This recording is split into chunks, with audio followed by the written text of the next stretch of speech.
The Hugo Awards have been the flagship honor in science fiction. I've now read every Hugo Award winning novel from the 1980s, so which ones hold up today and are they worth reading? 1980, The Fountains of Paradise by Arthur C. Clarke. It centers on our protagonist Morgan and his efforts to build a space elevator on a sacred mountain in what is basically Sri Lanka. This brings Morgan into conflict with religious traditions and local politics. Imagine trying to build a giant structure on Mount Fuji or Everest. The local Japanese or Nepali people would not be happy and would definitely fight against it. So the story alternates between the present day struggle to build this space elevator and a storyline about an ancient king who once built a pleasure palace atop the same mountain. So essentially you're reading about two massive engineering projects, each pushing the limits of what's possible at the time. Clarke explores the tension between technological ambition and cultural tradition, which I really enjoyed. While the elevator could bring economic benefit to the island, many argue it's not worth damaging the mountain or violating the island's traditions. On top of that, a project of this scale has never been attempted before, so a lot of people believe it could fail just from a technical standpoint and it's not worth the risk.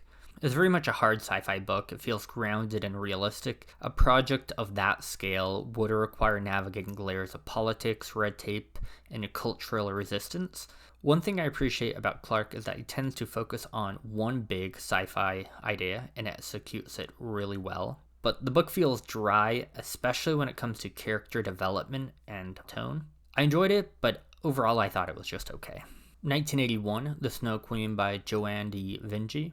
The story is set on a planet where primitive and advanced technologies coexist. The planet can import advanced technology from other worlds only when a certain trade route is open. And when this trade route closes, the world is cut off from advanced technology and slowly reverts to more primitive tech. Every 150 years, control of the planet switches between the Snow Queen and the Summer Queen. And both of these rulers and their political parties have opposing views on technology and how the planet should be governed. The novel focuses on the Snow Queen and her attempts to hold on to power as the next transition to Summer Queen rule approaches. As part of this effort, she clones herself. The other two main characters are Moon Dawntreader, the Snow Queen's clone, and Sparks, Moon's lover. Both of these two individuals grow up in more rural settings, largely unaware of the planet's politics, but are drawn into said politics as the Snow Queen attempts to use them to maintain her rule. The world's a mix of Dune and Star Wars, and has done well. There's more action than I expected. It has one of the coolest fight scenes I've ever read, with two characters battling on this invisible bridge high in the sky. Moon and Sparks being lovers and related will definitely turn some readers off. And the biggest downside for me, and mild spoiler, is that the motivation behind why the Snow Queen clones herself is almost non-existent, since this is a central part of the story and is supposed to be a part of the Snow Queen's master plan.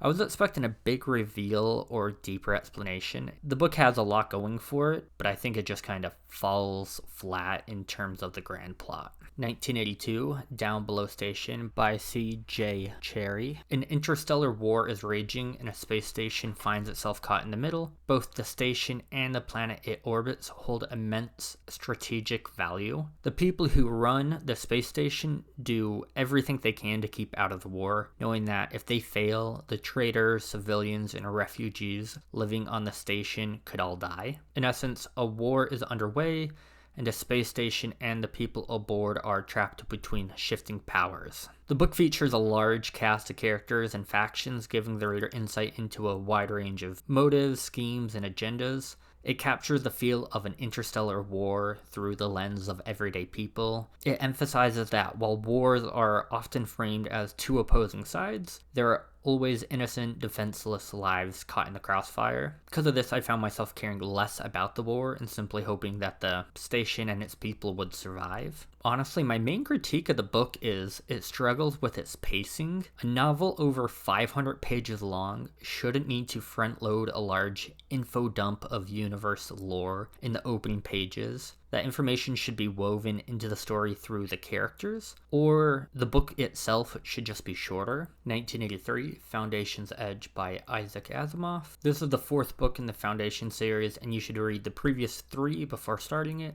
And because of that, I'm going to speak in general terms about this series as a whole to avoid spoilers. The Foundation series follows the fall of a vast galactic empire and Harry Seldon's plan to preserve knowledge and guide the galaxy through the resulting Dark Age through his use of psychohistory. He creates the Foundation, which is a group of scientists and engineers tasked with protecting and advancing human civilization while this Dark Age occurs. Over generations, the Foundation faces political, economic, and technological challenges as Seldon's plan unfolds. The original Foundation series holds up. I don't think the question is whether you should read the series. I think it's great and you should go read it. But whether you should stop after the initial trilogy. Asimov took nearly 30 years between the publication of a second Foundation and Foundation's Edge. Personally, I'd recommend stopping after the 3rd book, not because Foundation's Edge is bad, but because I think the original trilogy ends on a high note. 1984, Startide Rising by David Brin. This is the 2nd book, but it can be read as a standalone. This space opera series revolves around the concept of uplift, in which older races increase another species' intelligence through selective breeding and genetic engineering. Then the newly created sentient race is expected to serve the species that uplifted it. Humans disrupt the system by claiming their intelligence arose through independent evolution, and then they uplift dolphins and chimpanzees, but they reject the galaxy's serf-like hierarchy. And this makes humanity both a political and moral threat to other intelligent species. The book follows the spacecraft Streaker after it crash lands on a mostly ocean-covered alien world, which is a convenient setting for its mostly dolphin and human crew. They must survive internal conflicts and external threats while trying to escape with information that could shift the galaxy's balance of power. The book includes a wide range of sci-fi elements. Some lean toward hard science fiction, with Brin clearly making an effort to explain some of the elements. But there's other sci-fi features that feel like they're kind of just thrown in as window dressing. The sci-fi is kind of a mixed bag. Having dolphins as some of the main characters allows the author to get away with, I would say, some mediocre writing, because you can't help but think, I'm reading a book where dolphins are flying spaceships. With that general premise, I'm not expecting great writing.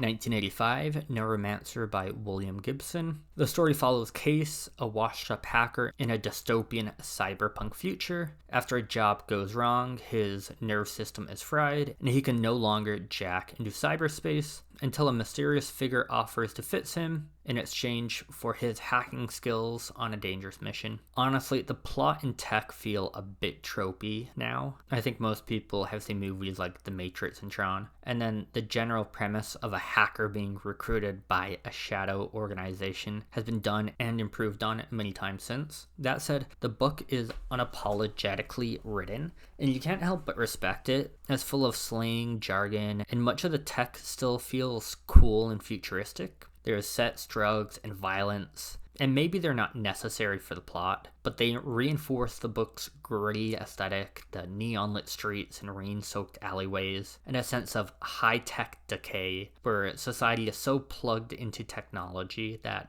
basic infrastructure is neglected. The book can be hard to read. The slang, jargon, and mature content won't be for everyone. Cyberpunk is compelling because it explores the merging of humans and technology, a future that feels surprisingly close. In my view, a cyberpunk world seems more likely than one where we would colonize the stars. 1986, Ender's Game by Orson Scott Card. Humanity is at war with an alien species nicknamed the Buggers, and things aren't going well. In response, the military launches a program that recruits young boys to become child soldiers and commanders, hoping their unique talents can turn the tide. Ender Wiggin, our protagonist, is selected for the program at just 6 years old, and he's brought to a space station where he faces faces increasingly difficult battle simulations. The ultimate goal, to prepare him to lead a fleet capable of defeating the aliens once and for all. Ender's Game. Now break new ground in sci-fi. It takes familiar ideas and polishes them into an enjoyable, fast-moving story for a young adult audience. Ender does border on becoming a Mary Sue at selling at everything, but his youth and the constant manipulation by those in authority help balance his character. This was actually one of the first sci-fi books I read, and it introduced me to time dilation, so I do tend to view it more favorably. 1987, Speaker for the Dead by Orson Scott Card. This contains spoilers for Ender's Game, so be aware. 3,000 years after the events of Ender's Game, Ender is still alive due to time dilation as he travels from planet to planet, witnessing how his story changes over time. Now an adult, Ender Wiggins travels to a distant planet where a human colony lives, alongside a mysterious alien species nicknamed the Piggies. Ender investigates the death of a prominent colonist in order to reveal the truth of their life. In doing so, he uncovers secrets about the aliens that forces both him and the colony to confront questions of morality, culture, and the consequences of past actions. It's a fun setup for a second book, and it has a lot of favorable reviews, so I'm going against the grain by saying I really didn't like it. There isn't a clear antagonist, which makes Ender feel a bit too much like a chosen one. Much of the character development I expected after Ender's Game has already happened, so at times it didn't really feel like Ender had grown. It was more like him lecturing while the reader is supposed to be in awe. He's tasked with finding a new home for the buggers, which sounds challenging until Jane shows up. Ender's Game worked because Ender faced limits, isolation, and tough moral choices. This book removes a lot of that friction, handing him easy solutions. It feels like nothing could stop Ender. And honestly, if it wasn't for Jane, I think I would have liked the book more, because it does a great job of exploring some cross-cultural misunderstandings. 1988, The Uplift War by David Brin. It takes place after Startide Rising, but can also be read as a standalone. The story follows humans and uplifted chimpanzees defending a colony world from an alien attack. If you like the previous book, you'll probably enjoy this one too. The series feels aimed at more general entertainment. You'll know right away if you'll enjoy it or won't by reading the back cover. 1989, Cyteen by C.J. Cherry. The book is set in the same universe as Downbelow Station and takes place afterward, but it can also be read as a standalone. The story is set in the future on the planet Cyteen. Scientists have almost perfected cloning and psychological conditioning, creating engineered humans designed to be loyal and highly skilled. The novel follows the political and personal fallout when a brilliant scientist and powerful leader is murdered and a clone of her is created, exploring questions of identity, free will, and what truly makes a person who they are. Cyteen tackles cloning in a hard sci-fi way, and there's a lot to like about it. If you had a genius scientist, could you clone them? And would their clone also be a genius? Or would you also need to replicate a similar environment that the original scientist grew up in order to achieve that? The novel digs deeply into nature versus nurture, while also fleshing out the universe and exploring its political landscape. Early on, I was hooked. People were making moves and events kept unfolding, but eventually the pace slowed to a crawl. I must have spent 3 hours reading, just waiting for the plot to pick up, and you get a sense of enjoyment when you finish it and everything comes together. I think about a quarter of the book could have been trimmed off without making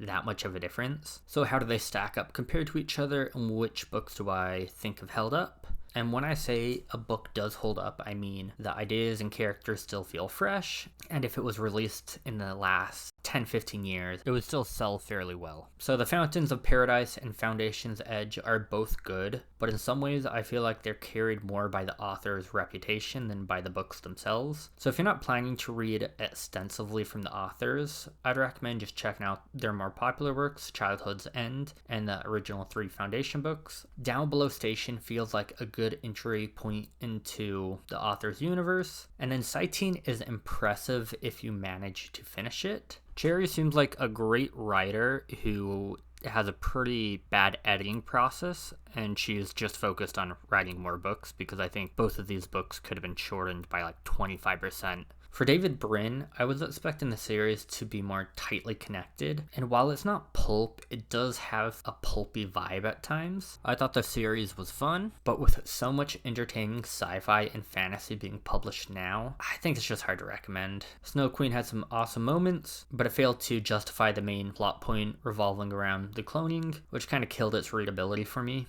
Neuromancer is the reason cyberpunk is now a subgenre of sci-fi. I will say Gibson's prose is a little unconventional, so if you are looking for a more accessible cyberpunk novel, I think something like Snow Crash or Altered Carbon might be a little bit easier to read. Orson Scott Card is really good at taking classic sci-fi ideas and fitting them into his stories. Ender's Game is a solid YA sci-fi read, and I do think Speaker for the Dead is kind of overrated, but I do see the appeal. I would say Ender's Game, Speaker for the Dead, Neuromancer, and Foundation's Edge, if we're considering the entire Foundation series, are the books that really held up for the 1980 Hugo Awards. Good reminder that books are subjective, and this is just my opinion. If you read any of these books, I'd love to hear what you thought. Whether you agree or have a different take, feel free to share in the comments below. I'm planning on reading all the Hugo Award winners for Best Novel. If you would like to follow along, please like and subscribe.